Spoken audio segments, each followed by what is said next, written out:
Hello everyone and welcome to what is maybe the last video I will make for this season of college football because this was the last game that was played. As you know, might have seen if y'all keep up with the channel, I haven't made any college football videos in a while. I did not do a reaction to the semifinals. And the reason I didn't was one, because I was a little lazy, and two, but part of it was because I really didn't feel like there was anything needed to be said. You know, maybe the Miami and Ole Miss game was a little close, but even then, I mean, I didn't feel like there's a lot to say. I guess I'll give y'all a quick overview of why I didn't go over both those games. One, the Miami Ole Miss game. I thought that entire game, Miami played better. I thought Miami ran the ball better. I thought their defense was better. And Trinidad Chambliss, he picked it up in this, if I remember correctly, he picked it up in the second half a little bit, but overall, I thought in that game, Miami just played better. The only reason it was close was because Miami had a lot of penalties, and they had that one tipped interception that Ole Miss got. And Ole Miss had to get some really just not lucky plays, but, you know, the receivers made some big catches and stuff. But overall, I just felt Miami played better that game, even if they were trailing in like a minute left in the game. I just thought Miami played better. And obviously the reason I didn't cover Oregon and Indiana was because there was, literally nothing to say. The game ended on the first play. First throw, pick six from Dante Moore. And from then on, it was history. It's funny because Oregon, this is the second year they've done this, and Oregon is like, a lot of people say overrated programs are Notre Dame, or who else am I thinking of that everyone says, like Penn State, Notre Dame are always overrated. Well, I'll give you a program that's actually pretty overrated. It's Oregon. I have never seen. When's the last time Oregon actually got close to winning a big game? They beat Ohio State last year, but even then, their defense struggled a lot that game, and Will Howard made a crucial mistake by sliding and not getting out of bounds or anything with the time left. But now, again, this is the second year they have gotten their eyes beat in the playoffs. Last year it was against Ohio State. They were down 34-0 at half. And then this year it was the same thing. They were down 31-3 or something at half this game too. Or 31-7. And the only reason that game was even Oregon's ended up scoring 22. No. That was worse, in my opinion. That was way worse than the Alabama loss. The reason the Alabama game looked really bad looked worse was maybe on paper or at the score levels because Indiana kind of ran it up at the end. They probably got two late touchdowns, I'm pretty sure. But no. For this game was literally over at halftime. Even if the Bama game was pretty significant margin. But yeah, that's really all I have to say about those two games. That's the reason I didn't go over them, was because I was doing some other stuff, and because I feel like there really wasn't too much to say. But now, I'll get into this game. This is the national championship, the last game of the season.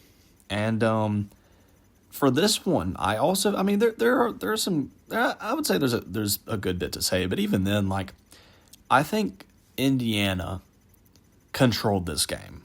And what I mean by that, I think Indiana, not that Indiana dominated. They did not dominate, because Miami definitely fought back. In the second half, their offense played way better in the second half.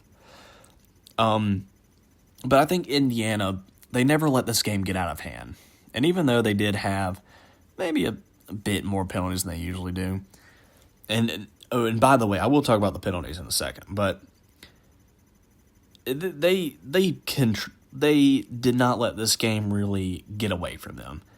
Even when Miami was picking it up more in the second half on offense, they still, I'm not going to say they were playing worse or anything, but even then, they didn't let it, they didn't let Miami really catch up to them. They just played good defense. They played conservative offense. They didn't, well, I mean, I say that, but they went on 4th down a couple of times. Which those 4th downs, I mean, the first one was pretty crazy. Oh my gosh. The thing about Indiana, like, their I don't know what it is. They cannot be tackled on offense. Their receivers, especially their tight end and that one receiver, Charlie Brecker, whatever his name is, that tight end and that receiver, and Omar Cooper at the beginning of the game too, they cannot, like, for some reason, Indiana's receivers are just untackleable. Heck, Charlie Brecker would have made that touchdown if he didn't get his toe out of bounds.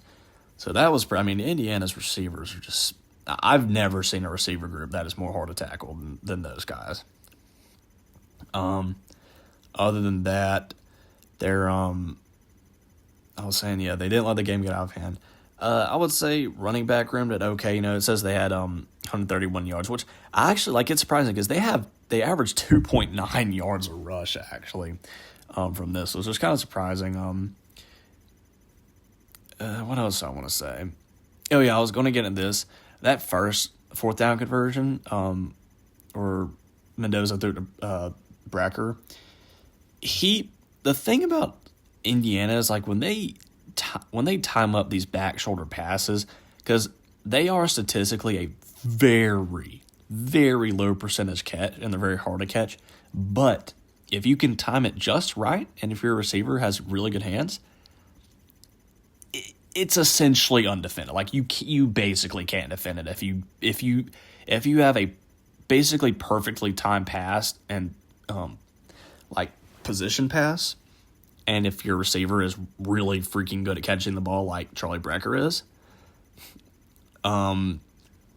it's basically like undefendable. And so that, I'm not even gonna say Miami gave that one. It's just like so ridiculously hard to defend it. Which, by the way, both of the secondaries in this game, and both of the defenses in general in this game were so good.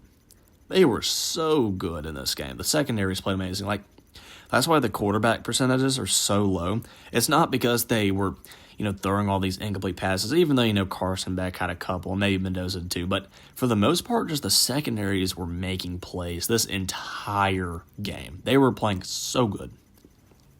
And so that was one thing. But continuing on with Indiana, they get, and then there's the block punt, which, I think what was going on is the lineman that was blocking. He thought the punter would have already gotten it out, so he thought he could just kind of chip him, and then he was already going to run down. But even then, like, you gotta hit the guy at least like a little bit. Like, you can't just nudge him and then start running down after the returner. You gotta hit the guy, and it was a good play by the defender. He got his hand on it, hit it perfectly. So obviously there's 7 points, which honestly, if you count, technically Miami's offense scored more points than Indiana's offense. I'll leave you with that. But I think overall Indiana's offense, I actually think, in the first half they definitely did better. I think Miami played way better offense in the second half. And their defense in general just played a lot better. Okay, wait. Okay, yeah, no, it was 10. Okay, well, no, it was 10-0 at half, yeah. Sorry, like, when I was watching this game, like, the first half, I was at Baumhauer's eating with a ton of friends of mine. So, we weren't, like, completely focused on the game. Second half, I was, like, paying attention, but I was also, like, doing other stuff. But, so if I don't get everything in chronological order, it is what it is. But, I remember the key plays, like, block punt. That really hurt Miami really freaking bad. Because, like, I'm pretty sure that was in the first half. But, if they don't have that blocked punt, it's 7-0. Okay, yeah, well, they don't have a point. But again, it's maybe like 0-3 at half rather than 0-10. So that's like, it just wouldn't be as hard to come back. Or, okay, I keep forgetting if the block punt happened the first second half. But either way, it just really hurt them. was another good play for Indiana. At least there was this was really what did kind of seal the game. Even if Miami, they got that touchdown to cut the score in. I'm pretty sure it was 17-14 at this point. And yeah, was it 17-14 or was it 20-14? Either way, Mendoza, he it was, they were initially going to kick a field goal, I think, but they decided to go for it on fourth down. Or again, I'm getting my order mixed up. Maybe it was when they had 10. Maybe it was the first score. I don't think it was though. But when they go for it, it was a QB draw. I think and by the way, that was a really good play. I mean, Mendoza, you could tell he didn't just stop when he got the fourth down. He kept going. Even when he was getting hit, he decided to lean over to get the touchdown, which I think was really good. Really not a lot about to say about that play. Just really good. Really pretty good call, good effort by Mendoza. Some other plays, there wasn't like any absurd thing really outside of that insane backwards fourth down pass, or that backwards catch, or that behind shoulder catch pass to completely fourth down, and the Mendoza scramble touchdown. Other than that, there really wasn't too many plays the Indiana offense did. They had some nice runs and good catches, but again, both defenses played out of their minds. Now on to Miami. The defense they did as best they could, really. You can only play so good for so long. The defense only gave up 20 points. And even then, when it is hard, the thing people got to understand, it's hard for a defense when, a good offense will complement good defense. If your offense is doing good, that means your defense gets to stay off the field a little bit more, and, they can catch a breath. But when your defense, or when your offense is constantly going 3 and out, having to punt the ball pretty soon, the defense just has to keep going back out there. And, considering how just physical and hard Miami's defense plays, it's really difficult to keep doing that. And still, Mesidor and Ruben Bain Jr., those guys, no, those are some of the best defensive linemen I've seen in a minute. They are so good. They're so good. I mean, it's if you flip on the tape when when Miami's defense was out there, it's they're always in the backfield. They're always shedding a block. I mean, they're legit. And some of Miami's linebackers were just, golly. That defense was so physical. And in the secondary really did keep them in the game, even if, Mendoza made some of those good passes. I mean, Miami's defense really did just about all they could. Did a pretty good job, really good job limiting the running game, even if it says Indiana had 130 rushing yards. I forgot, did they break off one play? I'm actually kind of surprised they did have 130 rushing yards. I mean, they averaged 2.9. So, that's a pretty good job by the defense. Again, as for the Miami offense, really did literally nothing in the first half. Second half, way better job at running the football. Mark Fletcher he's a beast. He's 6'2", 225.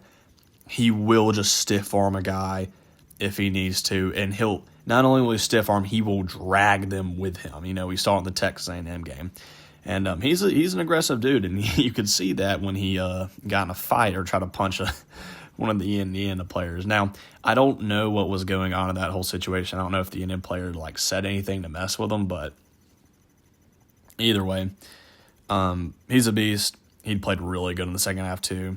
I mean, they averaged almost 6 yards or 5 yards a run, so that's really good. Carson Beck, he played okay, I guess. The only reason his stats are even remotely above average is because of Malachi Toney. That dude is such. I mean, people were talking about Ryan Williams.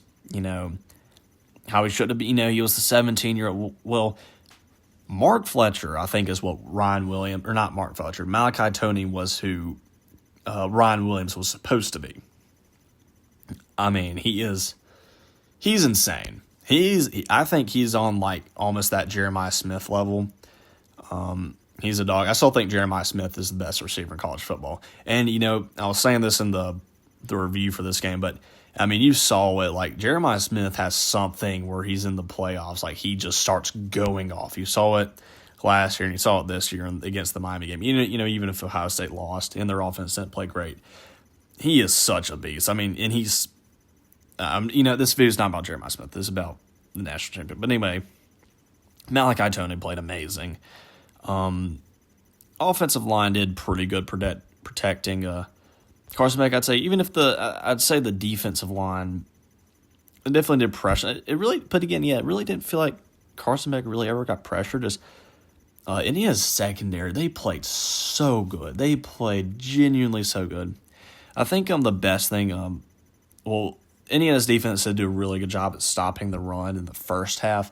And at some points, I mean, there are, obviously points where Miami just started running the ball really well. Now, I think a part of that's because, Mark Fletcher broke off that, 50-yard touchdown run. But even then, I mean, that's because they're so good at running the ball. So there's that. But other than that, I mean, again, did nothing first half. Second half did so much better. But, again, part of that is because you have Malachi Tony and Mark Fletcher. Is there anything else to really say? I mean, not. And, of course, the game ends with Carson Beck probably having the worst potential legacy drive outcome ever. It's the last possession of the game. This is a touchdown to potentially win the game. I mean, he has to score a touchdown to tie it, and, if they get the extra point, they win. So this is where he's got to lock in. And what do you know happens? He throws it way behind the intended target, and the receiver just grabs the ball and falls down. That is, and a tweet I read said this, it is the most Carson Beck thing to do. When it really, really matters, and you really need to lock in to win, he kind of collapsed. Now, he's been good. Don't get me wrong. Especially in the Ohio State game. He played really good. But, Carson Beck, I think he's always going to be around that good category.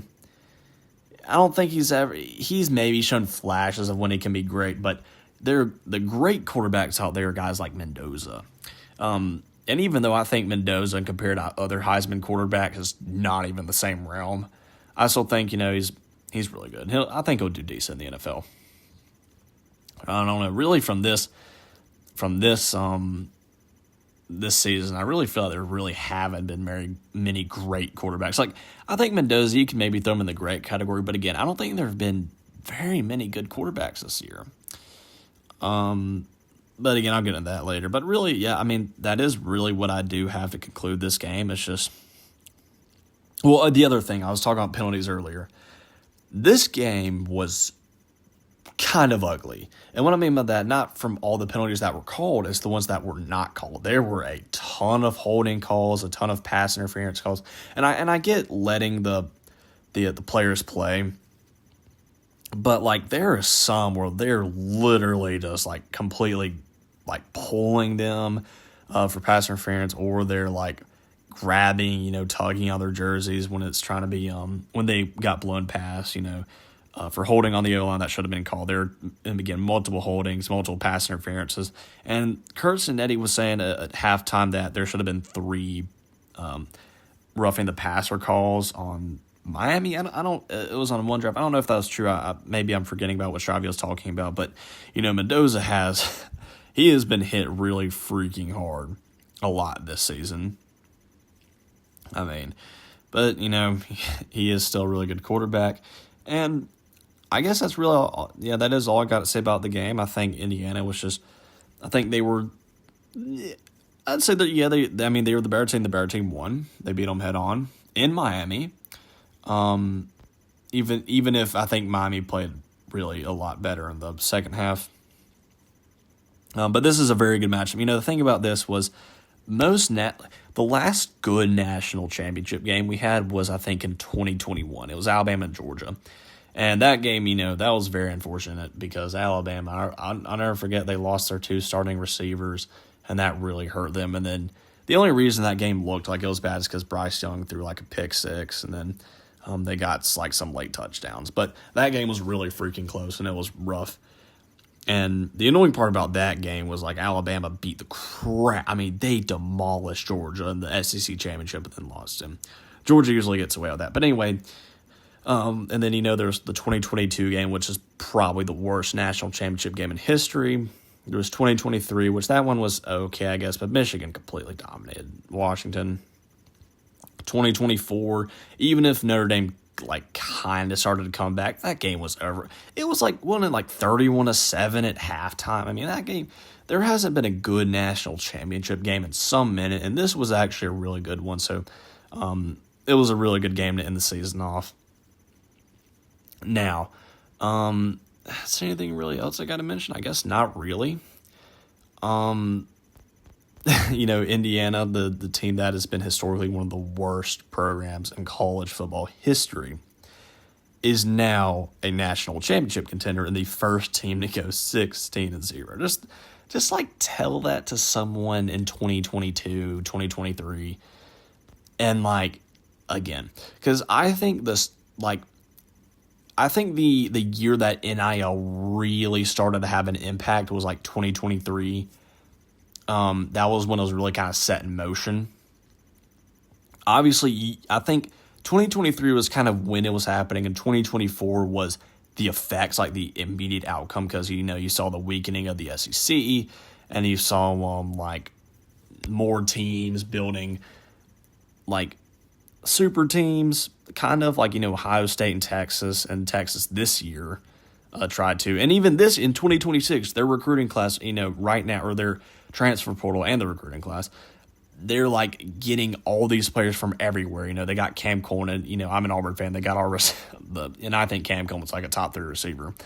But anyway, I don't make videos on the transfer portal and updates. And there's plenty of channels out there that can do that. But I'm not one of them. I'm not. I'm not. I mean, I'm kind of into it, but I don't study it or anything or go deep into it. But so yeah, I think you've seen all these programs like Vanderbilt now, and Indiana, and other schools benefit from it massively.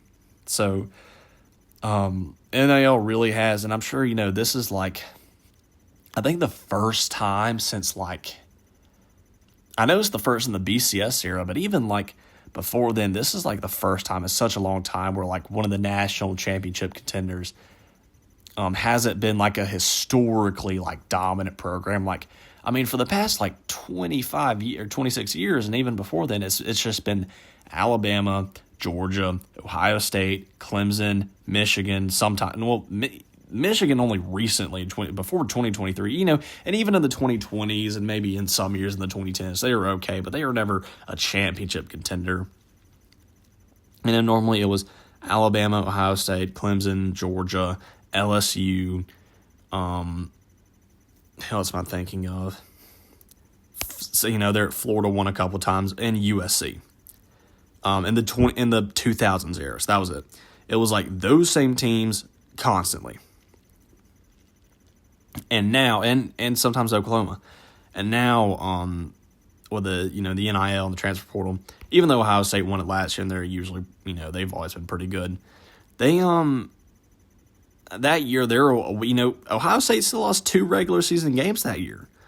So even though last year I still think Ohio State did kind of have a super team, I think the era of super teams kind of ended around 2022. I think the last super team was Georgia in 2022. 2023, there are really good teams like Michigan and even Georgia. Again, I think the best team to ever not be in the playoffs was 2023 Georgia. And Carson Beck was the quarterback that year, and he was pretty good, but that partially because that Georgia team was just so freaking good. But that year, yeah, Georgia was really good. But But there are no, like, I won't say there's any super teams that year. Even Alabama wasn't even really that good that year, and they still really could have beat me. I mean, again, if Alabama doesn't blow that last drive where Michigan ties it up before, to go into overtime, I mean, Alabama wins that game and probably kicks the crap out of Washington.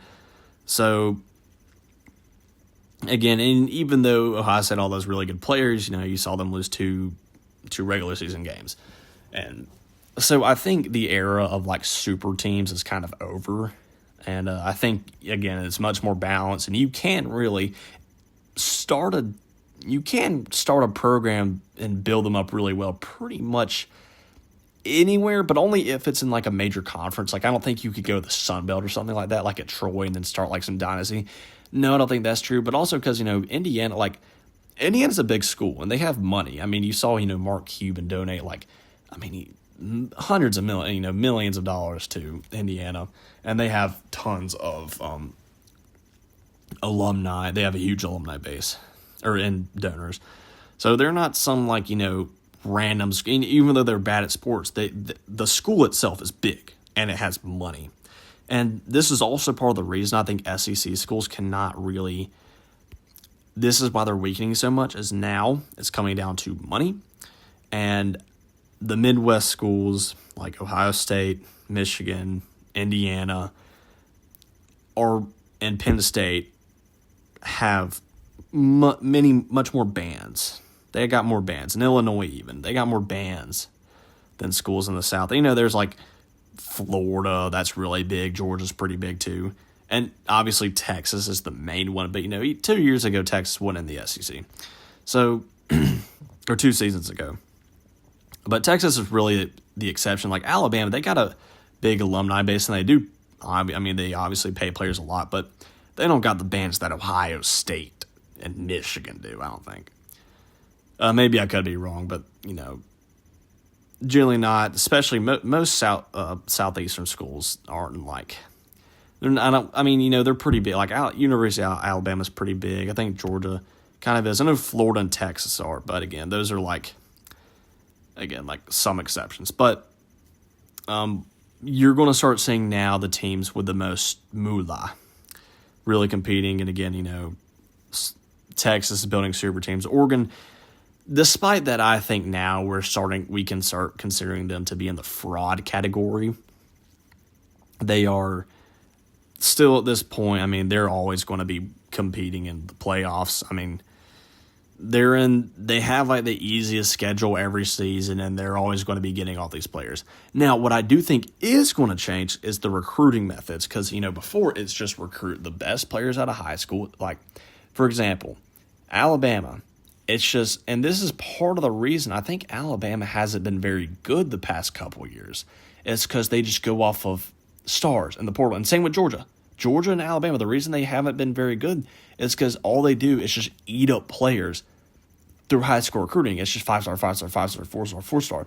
Where Indiana, I think this is a very smart decision by Kurt Cignetti. And even though the players he got were like 3 stars, they're like, I guess, kind of nobody's, but not in the same way. They are actually really good players. The players he got were not just some like sleazy players. No, they were proven players.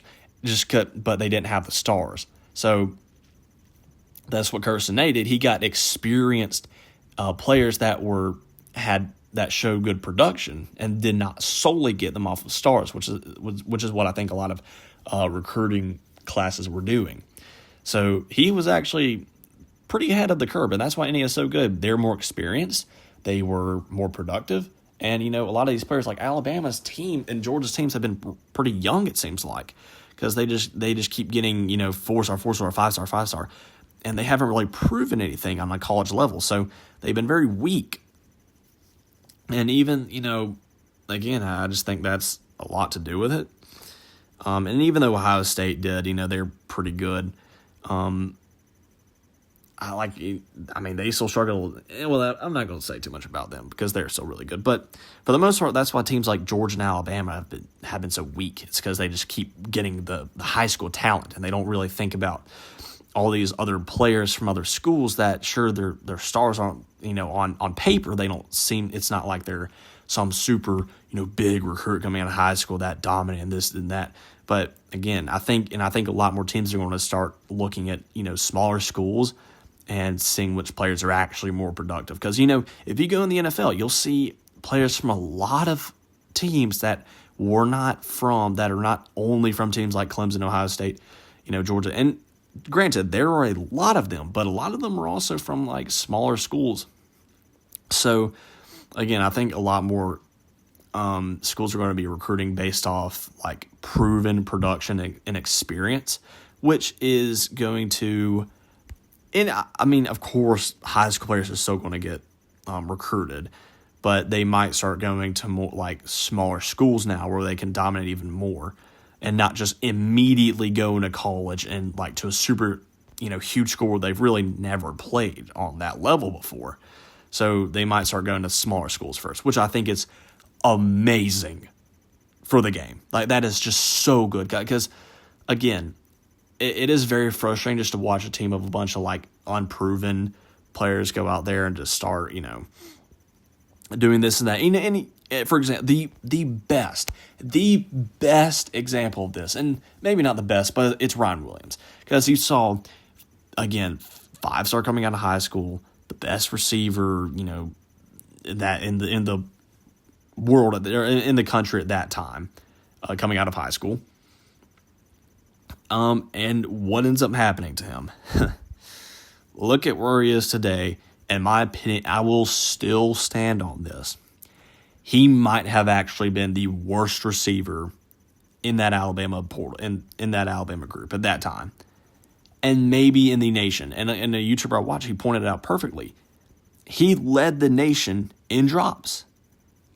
If you cannot catch the ball, and this is, again, from YouTuber watch Matt McGradam, so I'm quoting him, I'm using his words. He said that if you cannot do your basic function as a receiver, which is catch the ball, then you're useless. Which, I mean, yeah, receivers can block and stuff, but for the most part, yeah, if you can't catch the ball, you're useless. And, you saw it from Ryan Williams. He, and of course, some nerds going to say the Georgia game. Look, yeah, the Georgia game, but also there were like 20 other games where he did nothing. So, again, you can't really just see one game and dismiss that, even though he did do good in that one. He did do really good. I'll give him that. But after that, you didn't see anywhere near the same production. Whereas Indiana's players were consistent and proven, and part of it was the reason they didn't make so many mistakes was also because their players were experienced, which is why they didn't have so many penalties all the time. So that's one thing. And again, I think it's going to be great for the game because players coming out of high school are going to get more experience before just immediately being thrown into these huge schools and these environments where they're like, oh my gosh, what do I, it's just too much for me. And, there's some exceptions, like Jeremiah Smith, Cam Coleman, and Malachi Toney, obviously. But for the most part, this doesn't happen. And, most players sit the bench, but the problem with sitting the bench in that environment is you're not really getting any playing, like you're not getting on the field playing time. So even you can practice, do this and that, run scrimmage, whatever. Yeah, sure. But you've never been thrown into the environment because, again, stadium environment, like game day environments, nowhere near the same as scrimmage environments. The only thing different about a scrimmage game, the only thing that I guess is the same is just the players are faster. They're faster, stronger. They're always going to be fast, strong, coordinated. But you have to deal with that, and on top of it, defenses you've never played against, even though you have film. You have to go against that. But in this game, there's no. You can't learn off of something. There's no mistakes you can make. No. This is, you have to, time's up for that. You got to go out here and execute now. So that, even if you stay in college and scrimmage, and you're redshirt, whatever, that's still not making you that much better. You got to get experience. So, these, Indiana got players with experience that were from smaller schools but had played a lot, and they're really freaking good. So there's that. So I think that's what's going to change a lot. I think that's what you're going to see more schools doing. Texas is right now just building a super team. I keep saying that and Ohio State's getting a lot of players from the transfer portal from Alabama. Again, Ohio State is just getting all these Alabama players. I don't know what it is.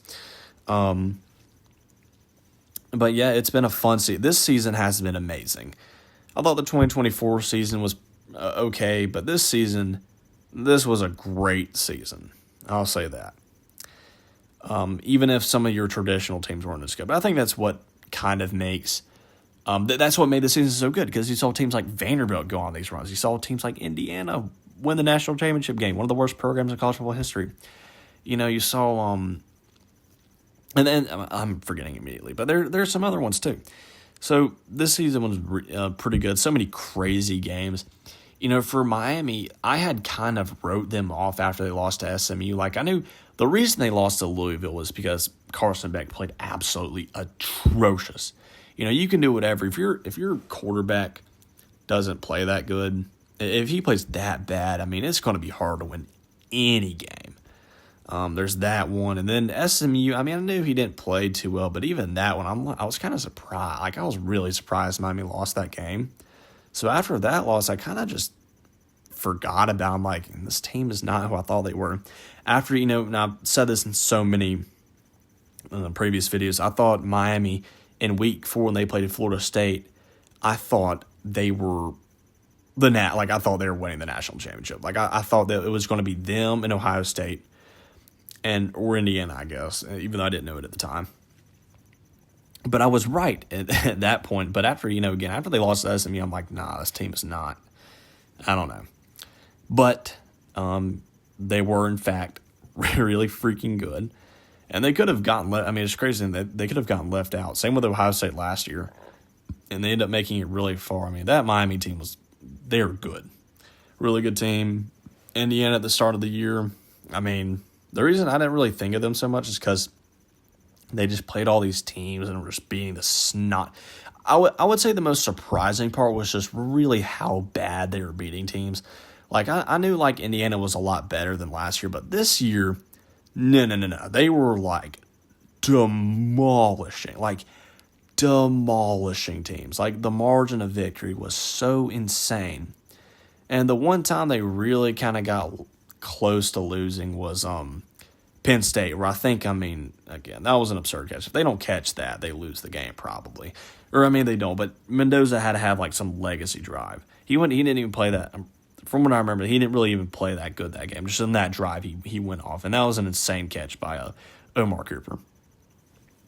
So, I always knew Indiana, last year Indiana, they surprised people. They were pretty good. But, once they played a top 25 team, like Ohio State last year and Notre Dame, they ended up getting demolished. But this year when they beat Oregon, I'm like, nope, Indiana's legit this year. And after they just continued to they were just beating the crap out of everyone. They win. And then, of course, the Big Ten title. I'm like, yep, they're the real deal. And, again, I don't really know how Ohio State's kicker misses that kick. But I thought that game would have been interesting in overtime. I think Ohio State could have won that one too. Two very evenly matched up teams. But, we saw Miami just dominate Ohio State. And then we saw Indiana beat that same Miami team. So I think Indiana was definitely the best team in the nation, no questions. They're legit. Next year, I don't know what's going to happen. Mendoza's probably going to be the first overall pick. Yeah. I'm assuming Indiana's going to be really good next year, probably going to be competing in the playoffs. Usually teams will kind of have a down year. And, people say Ohio State might have had I think I've said this before, and I'll continue to say it in multiple videos. I think pretty much every team this year, outside of a couple, was way better than last year's team. I think obviously there's Miami and obviously Indiana, but I think every other team, for the most part, was much better than last year's team. I'd say the exception was Tennessee, maybe, but for the most part, I mean, every team was really good. Oregon was much better. Ole Miss was, I'd say, it's better. Maybe I'd say Georgia was better. They had higher highs than last year's team. But anyway, that's kind of got off point. I guess I'll be ending it here though. The season's been great. It's been really fun. The only video I might plan on making now is like a tier list if I were to rate each team by this season, for how good they were. Like do a tier list maybe. But I might make that video, might not. We'll have to see what happens. But for the most part, this has been an amazing season, y'all. Most of my videos have been about college football, so I'll have to see what I will replace that with. I do have some video ideas. It would be a huge change in content if I did make it. But, again, I got some ideas, but this season's been great. Been a very fun season. Good national championship game. Great playoffs. Good national championship game. And it's fun. So for this season, it's been great. See you all next season.